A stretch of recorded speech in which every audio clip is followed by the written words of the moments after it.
Bueno, acompáñame con tu Biblia a Isaías, capítulo 9, verso 6. Voy a retomar ahí lo que hemos estado compartiendo, que empezamos una serie pequeña de Jesús. No es religión, Jesús es relación. Si te acuerdas, Jesús no es religión, Jesús es relación.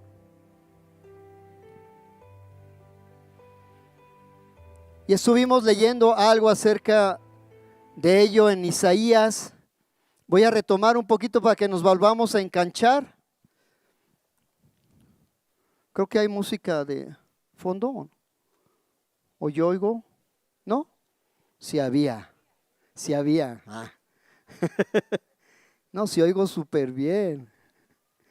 Dice Isaías 9, ¿ya lo tienes? Dice, porque un niño nos es nacido, hijo nos es dado, y el principado sobre su hombro, y se llamará su nombre admirable. ¿Sí dice así? Consejero. ¿Voy bien? Dios fuerte. Con D mayúscula, Dios fuerte. Padre eterno, príncipe de paz. Eso es lo que dice Isaías 9, capítulo 9, verso 6. Y ahí quiero enfocarme. Y sabes, esta palabra profética de parte de Isaías era sobre la venida del admirable. Y quiero explicarte un poquito esa palabra de admirable. Era recordar que Jesús viene a establecer su reino. Y sabes, Isaías estaba escribiendo casi 800 años antes de la primera aparición de Cristo. Y era una época donde había personas que querían, o había otras naciones que querían conquistar Israel, y de repente Isaías manda esta palabra profética. Eran los asirios los que estaban tratando de conquistar esta nación de Israel y llevarse cautivos. Entonces viene Isaías y de repente en esa cautividad, en ese ambiente tan difícil, empieza a profetizar acerca de un niño. Y bueno, lo que usualmente debería de haber dicho un profeta en esas condiciones tan difíciles de la misma nación, era una palabra de esperanza que tanto necesitaban.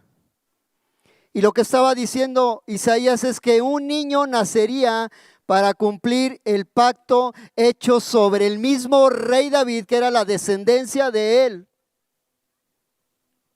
Y además llevaría los títulos de admirable, consejero, Dios fuerte, Padre eterno, príncipe de paz. ¿Y tengo tu atención? Dice la Biblia en el capítulo 9, verso 5, porque un niño nos es dado, hijo nos es dado. Una sola frase, una sola expresión, que no podría ser un poco tan extraña en el tiempo que lo estaba diciendo el profeta Isaías. Porque ¿tú crees que la nación de Israel estaba esperando una palabra de que un niño nacerá? ¿De que un niño será dado? Una frase un poquito confrontadora, porque en la Biblia habla de ejércitos, hombres armados, como una solución de lograr una conquista. Y lo vemos a través de la historia del pueblo de Israel. Una y otra vez naciones, territorios, reinos para lograr la victoria sobre esas mismas naciones. Sin embargo, el profeta Isaías en este momento habla acerca de la ternura de un niño que va a ser nacido, que no podría haber otro ejemplo más grande de ternura y debilidad de este niño nacido. ¿Por qué? Escucha, no está hablando Isaías de un hombre de guerra. No está hablando de un hombre armado, no está hablando de un hombre diestro en la batalla, no es un hombre que recibe órdenes o da órdenes, no es un soldado dentro del batallón, no es un presidente, no es alguien que tiene un cargo político. Isaías nos presenta a un simple niño recién nacido como la solución a muchos problemas. No hay otro misterio más grande en lo que está diciendo el profeta Isaías, porque no hay nada más débil, no hay nada más indefenso y más dependiente que un niño recién nacido. ¿Estás conmigo? Es notorio que la solución que está dando el profeta Isaías es muy notorio que no es un ángel asombrosamente santo o un ejército divino mayor de los ejércitos humanos, ni mucho menos la figura de un héroe o superhéroe mítico, destructor de cualquier enemigo que se cruce en su camino. Escucha esto, la solución de Dios comienza y se hace fuerte y termina con un niño tan indefenso. ¿Sabes? Es una revelación tan sorprendente. Esta primera afirmación del profeta lo que enfatiza, escucha, esto es importante, que el niño es de todos. De todos. Es un niño, no es un ángel, no es un ejército, no es un héroe, no es un conjunto de criaturas celestes, es un simple niño, un ser humano de carne, huesos, piel y corazón. Es un simple niño. Dime si cuando lees esta historia no pareciera algo confrontante, porque este niño será la solución a todos los males de los seres humanos y debía de ingresar como todo mortal, con un embarazo, dolor y con un parto. Así debería de ser. El Salvador poderoso del mundo debería de ser un niño nacido.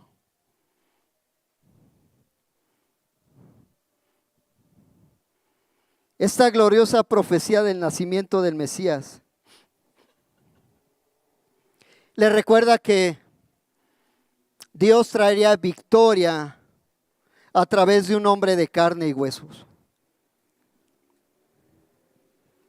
Que Jesús sería el mismo Dios, ahora siendo Jesús en un ser humano hecho a imagen de Él mismo. Sin embargo, piensa esto. Jesús pudo vivir la misma experiencia que tuvo el mismo Adán. Es decir, haber ingresado al mundo como un hombre ya adulto, o pudiéramos considerar otras formas más sorprendentes, digamos, de la llegada del Mesías. Pero sabes, el principio es que este profeta estaba hablando acerca de algo que tú y yo deberíamos de tener en nuestra memoria. Filipenses 2:6.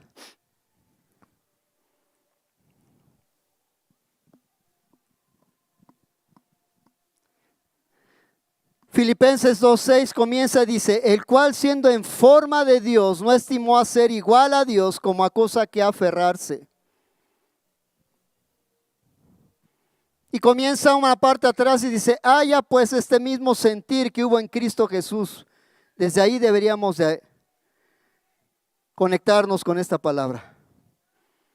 Ahora, cuando dice como cosa que aferrarse, Jesús no se aferró a las prerrogativas y privilegios de la deidad propia de Él, sino que se despojó a sí mismo, tomando forma de siervo, hecho semejante a los hombres, y estando en la condición de hombre, se humilló a sí mismo, haciéndose obediente hasta la muerte y muerte de cruz. Ahora, la Biblia muestra en esa palabra, habla acerca de humillación. ¿Qué sucedió ahí con Jesús? Él se humilló, puesto que tomó la forma de hombre y no de una criatura gloriosa como un ángel. Y sabes, si leemos la historia de Jesús, se humilló puesto que Él nació en un lugar oscuro y deprimente. Y dice la Biblia que no era un lugar con muchas comodidades, un lugar de cierta forma pobre, en un pueblo despreciado. Se humilló porque Él nació como un niño en lugar de haber aparecido como un hombre adulto. Se humilló porque obedeció como un niño a su padre. Obedeció porque aprendió la práctica de un oficio. Se humilló en la manera que Él enseñó. Se humilló en todas las tentaciones y las cuales las soportó. Se humilló en su propia debilidad, hambre, sed, cansancio, el cual soportó de una manera sorprendente. Se humilló en su total obediencia a su Padre Celestial. Se humilló a la total sujeción del Espíritu Santo. Se humilló al elegir y someterse a la muerte de cruz. Se humilló en la agonía de la misma muerte. Se humilló al soportar la agonía espiritual de su sacrificio en la cruz. Y tengo muchas más. Dice la Biblia que se humilló a sí mismo. Fue una decisión de Jesús. Un teólogo llamó a la muerte de cruz el último peldaño de la escalera desde el trono de Dios. Jesús llegó al fondo hasta la muerte más despreciable de todas, un criminal condenado a la maldita cruz. Escucha esto importante. Hasta la muerte y muerte de cruz muestra que no hay un límite en lo que Dios pueda hacer para demostrar el amor que Él tiene para sus hijos. Él lo demostró ahí. No tiene un límite. Dice el verso 9, por lo cual Dios lo exaltó, también lo exaltó hasta lo sumo y le dio un nombre que es sobre todo nombre. Es decir, no existe otro nombre más grande que Jesús. Escucha, iglesia, no existe, no habrá, no es posible, porque la Biblia lo dice. Voy a hacer una pausa y déjame hacer hincapié en le exaltó hasta lo sumo. Esta palabra exaltar también se traduce como altamente exaltado, súper exaltado o exaltado con toda exaltación. Si hay un nivel más alto de exaltación, esa es. Dios exaltando a Jesús. Por lo cual Dios también le exaltó hasta lo sumo, le dio un nombre que es sobre todo nombre, para que en el nombre de Jesús se dobla toda rodilla de los que están en los cielos, en la tierra y debajo de la tierra, y toda lengua confiese que Jesucristo es el Señor, para la gloria de Dios Padre. Dame un amén a eso. Me estoy quedando sin voz, iglesia. ¿Sabes? El Mesías renunció a su condición de Dios, se vació de sus atributos divinos para formar parte como un siervo, un servidor, un ser humano como tú y yo, como todos nosotros. Hijo nos es dado. Dice la Biblia que un hijo nos es dado. A ti, a mí. Los hijos nacen de sus padres y los hijos al nacer son dados y entregados a ellos. Lógico, ¿sí o no? Eso sería una cuestión normal, digamos. Pero nos es dado, describe una realidad universal tocante a Jesús. Que Jesús no es de nadie en particular, es de todos. Porque dice la Biblia que Él vino en sacrificio de todos, no de unos cuantos. De todos. Nadie puede apropiarse el derecho de propiedad sobre la vida y eficacia, sean personas, instituciones, gobiernos, religiones. ¿Sabes qué? Esta maravillosa universalidad de Jesús lo pone como una solución a todos los problemas. Y es así. No es el genio de la lámpara maravillosa, yo lo entiendo, pero es la solución a muchos problemas. ¿Sabes? El niño no fue dado solamente a ciertas religiones, negado a los protestantes, prestado a los ortodoxos o solo exhibido a los musulmanes. Jesús no es de ricos, ni de pobres, ni de religiosos modelos o de pecadores sin arreglo. El texto es muy claro. El niño nos fue dado a todos. La buena noticia es que el niño que nace es también Dios mismo, añadiendo humanidad a sí mismo. Cristo es Dios, pero se hace un hombre para ser efectivo desde la humanidad frágil, moribunda y necesitada humana de ti y de mí. Amén. Cuando dice el niño es dado, nace, no en el sentido de propiedad o cosas de la que todos se hacen dueños, sino el sentido de ser beneficioso, la solución, la libertad, la transformación, el auxilio para todos. Este acto no hizo que Cristo fuera menos, al contrario, Dios lo exaltó hasta lo sumo, más allá de lo que tú puedas imaginar.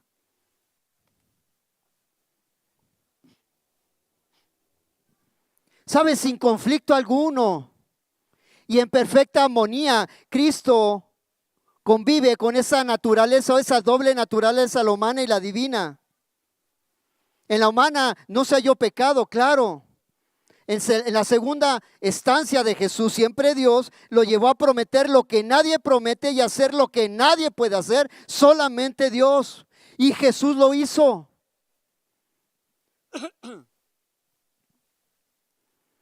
Sin duda, el nacimiento de un nuevo bebé es una parte expectante en la familia. Estamos llenos de expectativa, de alegría y de gran celebración porque un niño nace. Como una consideración especial, se comienza a pensar en el nombre más adecuado del miembro del nuevo niño. Ay, y pesa, ¿eh? Está bien, no te preocupes.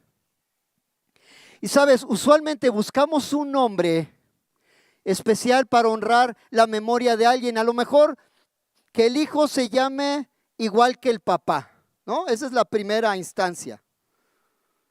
Algunos también buscan un nombre para ponerle al niño, pues de parte de los abuelos, para también recordar pues a los abuelos. La situación es que solamente hay un papá, pero hay dos abuelos.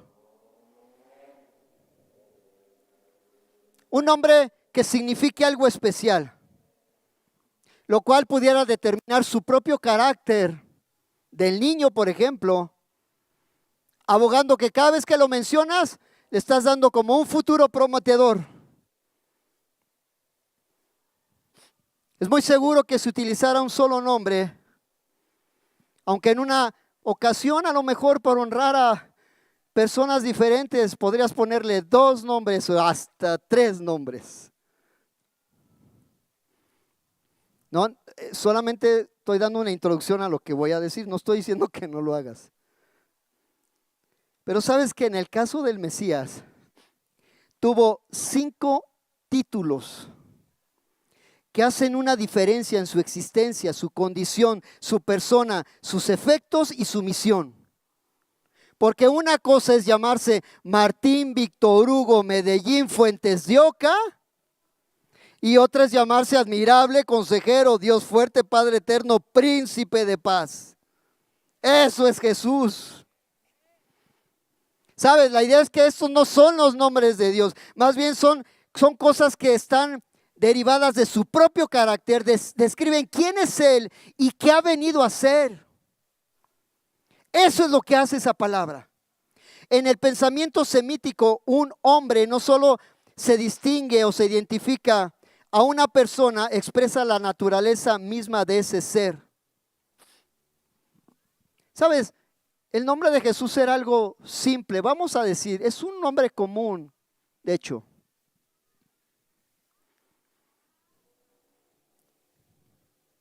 Pero más que decirle Jesús, lo que distinguió a ese hombre fueron sus títulos que le distinguieron. Sabes, a lo largo de la historia hay muchos hombres que se han llamado Jesús. No estoy diciendo nada en contra, ¿ok? O hay muchos hombres que se les han llamado Salvador, pero no han salvado a nadie. Solo a él se le han asignado los títulos a los que este profeta declara de Jesús. No hay otro personaje en la historia que se le hayan dado estos títulos. No existe. Solamente el nombre de Jesús. ¿Sabes? Esta primera aparición de este atributo de Jesús es inspirador y un tanto extraño. Lo extraño es que sin haber nacido, aún se profetiza que este hombre será admirable. Isaías no conocía al maestro. No lo conoció. Y sabes, la palabra admirable, literalmente, escucha, apunta, literalmente admirable, cuando lo menciona Isaías, significa incomprendible o incomprensible. El Mesías, cuando es declarado, nos hará estar llenos de asombro. Es una palabra mucho más pesada de lo que significa hoy en día.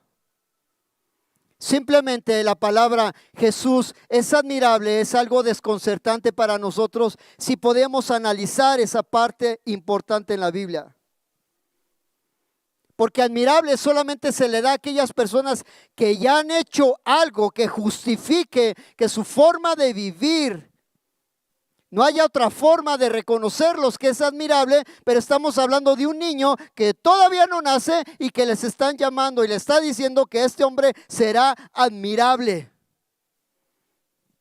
En este caso, quien va a nacer no será, sino que ya es admirable antes de su aparición, antes de su vida, y no será menos que eso. Él será admirable. Él sigue siendo admirable, iglesia. ¿Sabes? Es una referencia de la deidad de Jesús. La palabra maravilloso, admirable, tiene connotaciones de deidad. Fíjate en Jueces 13:18. Fíjate lo que dice ahí. Solamente voy a ir ahí y me regreso. Dice la Biblia, y el ángel de Jehová respondió, ¿por qué preguntas por mi nombre que es admirable? Esta es una historia acerca del padre de Sansón. Preguntó al Señor, que es una teofanía, ¿cuál es su nombre? El ángel respondió, ¿por qué preguntas por mi nombre? ¿Por qué quieres saber quién soy? Mi nombre es admirable. Es decir, ¿por qué preguntas mi nombre que está más allá de tu propia comprensión? Difícil de entender. Admirable también es sinónimo de apreciable, asombroso, excepcional, extraordinario, notable, maravilloso, sorprendente y mucho más. Ahora sí, cuando tú leas Isaías y diga la palabra admirable, vas a entender todo lo que significa esta pequeña palabra de cómo a un ser que todavía no nació, que iba a nacer y que ya se le estaba considerando como admirable sin saber lo que estaba haciendo por hacer, que no era reconocido por lo que hizo, es algo confuso. Pero Jesús, muchas gracias, Fidel, gracias. ¿Sabes? Según la profecía, no será un hombre común, corriente y ordinario, aunque indefectiblemente será humano. Su paso por la historia no será insignificante, será distinto y asombroso a la vez.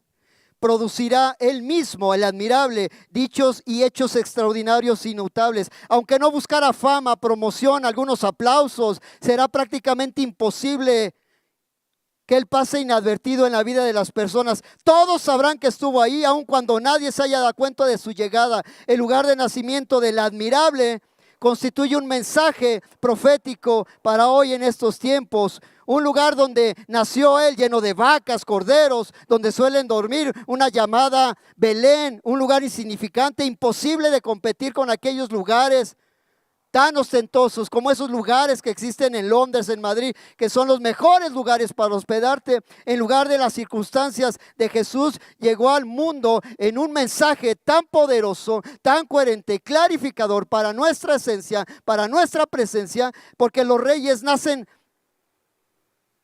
en lugares donde Jesús no nació. Los reyes no nacen en mesones, establos o entre animales de granjas. Solamente a excepción de Jesús. Pero ¿qué de su concepción? Esa es otra parte interesante, iglesia. Dice la Biblia que nació de una mujer, más precisamente de una virgen adolescente.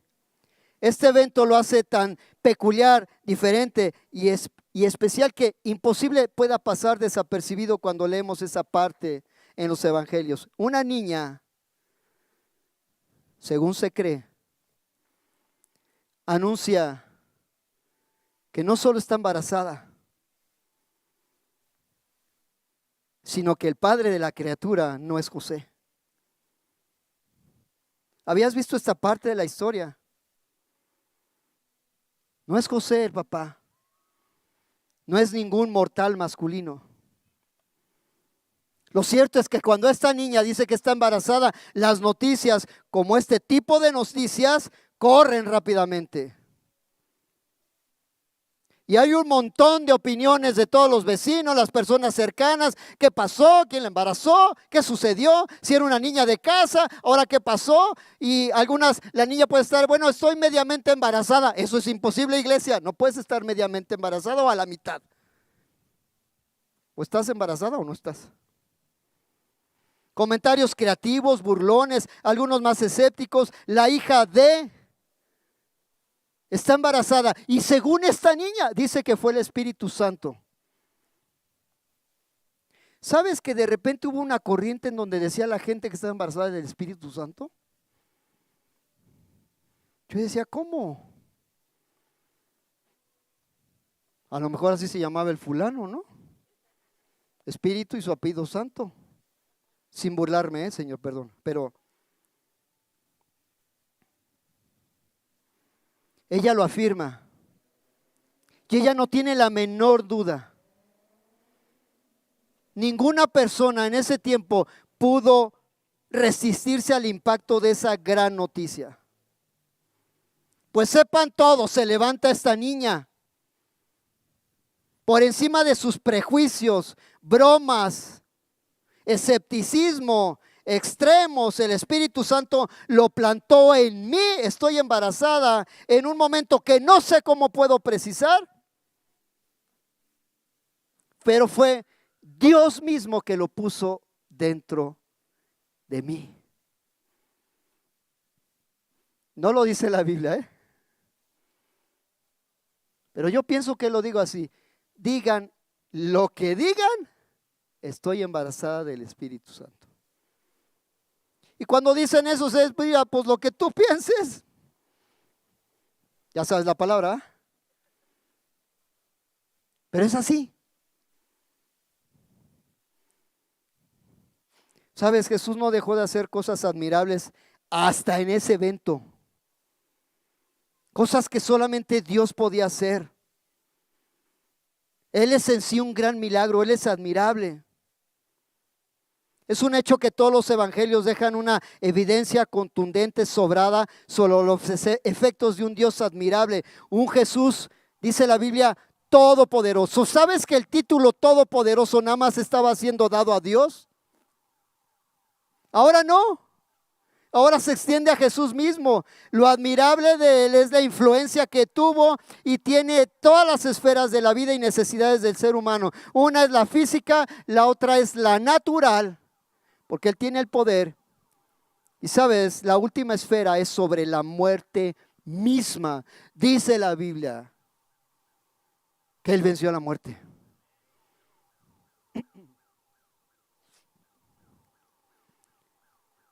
Y sabes, cuando tú te te metes en las historias de la Biblia y empiezas a ver lo admirable de Jesús en forma de milagros, intervenciones divinas en el transcurso de la vida humana, alterando el curso para bien, sin causar un conflicto. Bueno, lo causó por estos religiosos, pero Él vino a hacer lo que vino a hacer.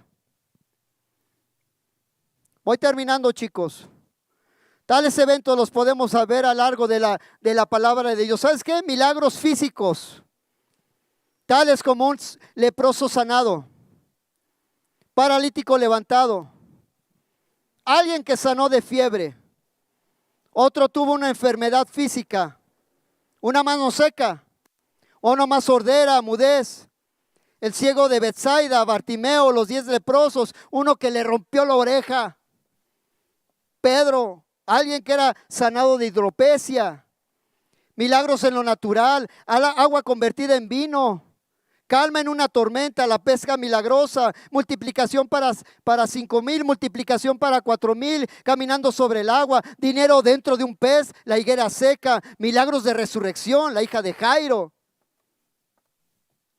el hijo de una viuda, Lázaro de Betania, su propia resurrección, la misma Jesús. ¿Cómo se define un milagro?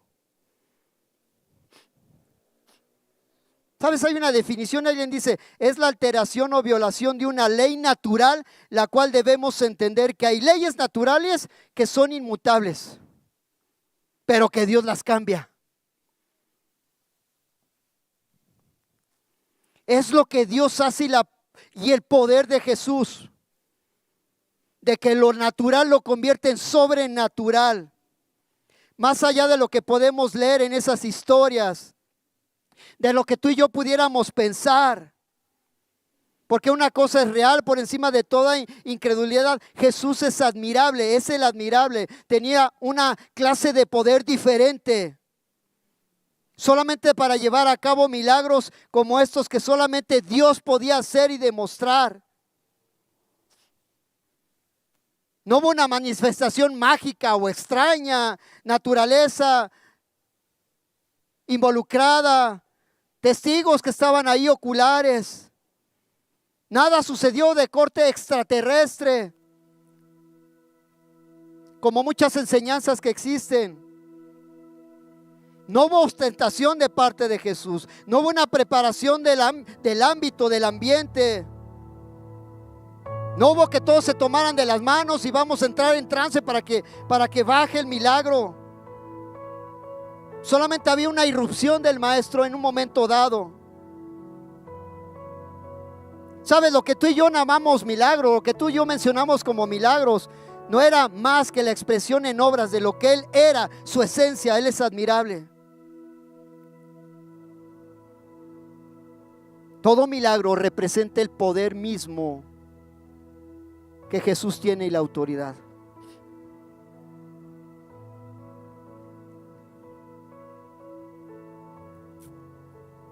Y sabes, cuando nosotros leemos admirable, significa que cada vez que nosotros oremos y recibamos algo del Señor, nos admiremos de lo que Él está haciendo.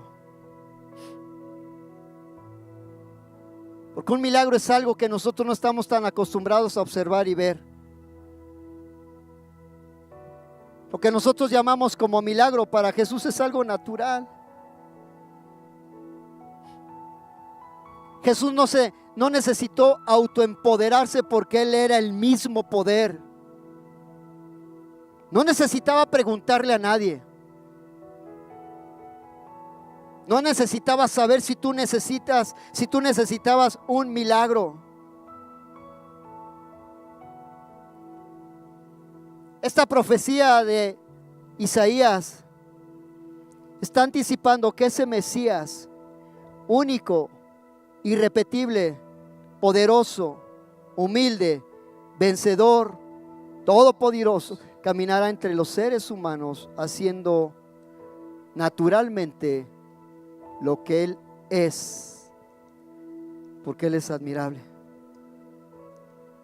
Lucas 9:37.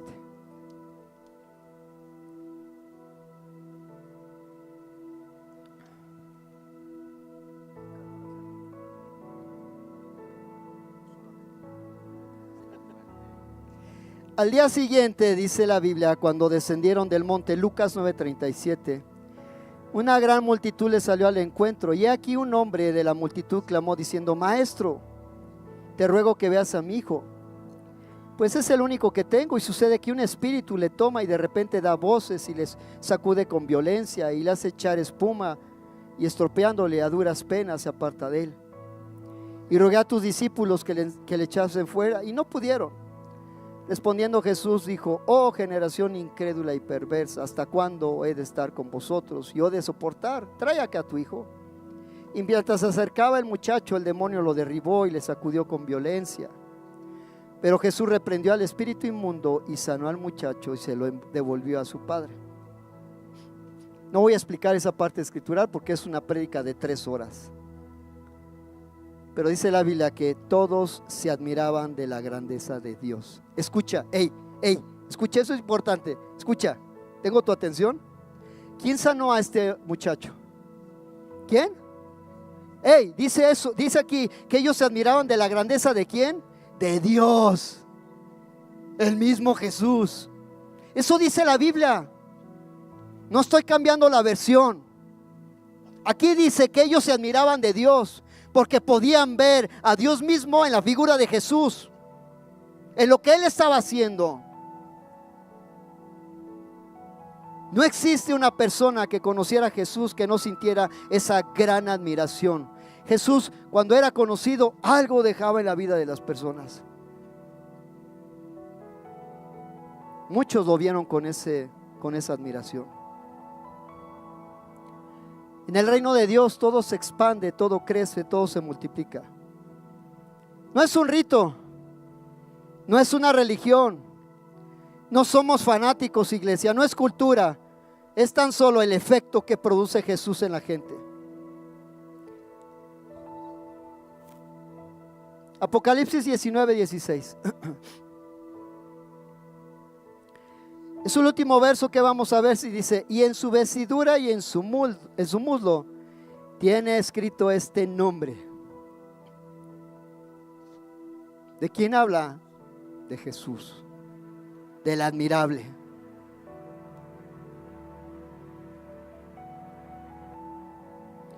¿Tienes duda de Jesús? Dice: en su vestidura y en su muslo tiene escrito este nombre: Rey de Reyes y Señor de Señores.